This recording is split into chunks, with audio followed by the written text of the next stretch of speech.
Alright everyone, it's time for Occult Literature, video number 180, The Divine Mystery. This was actually written by Swinburne Clymer, who headed the Brotherhood of the Rosy Cross, or I can't remember exactly which one it is, Fraternity of the Rosy Cross, the FRC, for quite a number of decades. Link in the description of my edition of this work is on Amazon. Second and third links to my books, blogs. I do have a couple of other Rosicrucian pieces available, like, you know, the Fama Fraternitatis and so forth. Interesting literature. This is an interesting fusion work, and what it is the first third of it, roughly, is actually Sinistrari's Demoniality, which itself is a very good work that I've edited and I've got available in the Demonology section. Only Clymer decided, well, it's a great work, it's true, but I need to change some of these names around, like demons becomes elementals and so forth.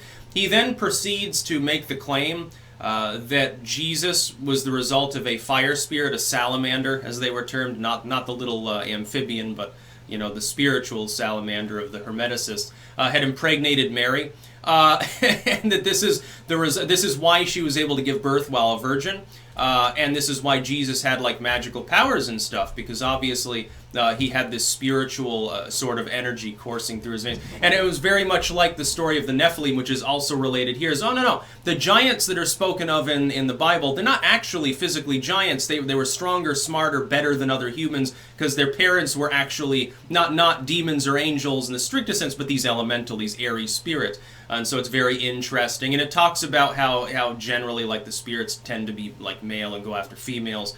I mean how actually the spirits tend to gravitate towards males.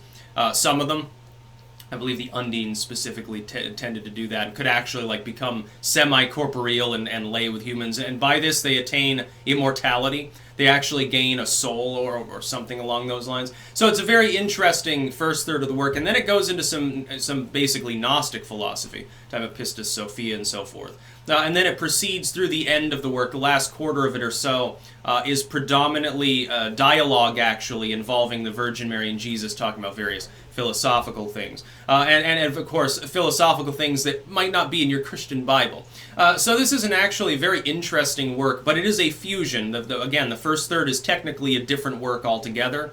And he would have, at the time, I believe, at that date, would have been plagiarizing it, actually, which is funny, but I mean, now it's totally out of copyright. I think it dates the mid-1800s.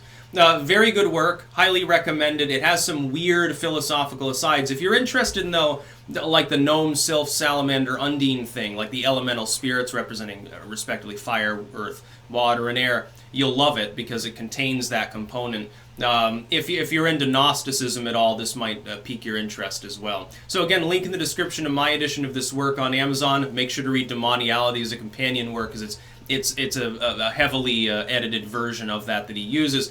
Second and third links are to my books, blogs. You can get other materials there as well. That's about all. Peace out.